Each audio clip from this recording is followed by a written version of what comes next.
The situation where the guy pulled the nurse out of the car and literally stepping at the woman's head.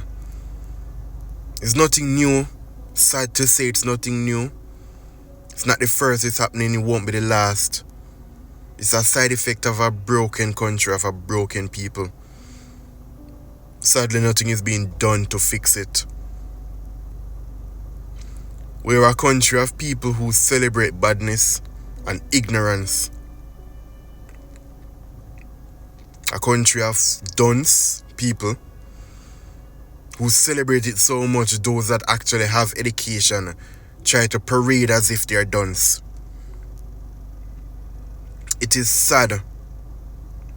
A country where it is celebrated for you to act out for the simplest of things.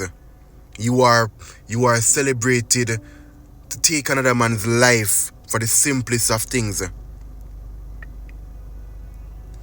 Until we are serious about fixing these issues, these things will not stop. Jamaicans are quick to rally and support other countries when they are fighting for their own, but they will not support their own country and stand up and fight for what is happening in their own country. What happened to this nurse is sad. Would I be a man or woman? No one would want this to happen to them. From my understanding, the gentleman, the man, the base creature has been accosted by the police force, which is good.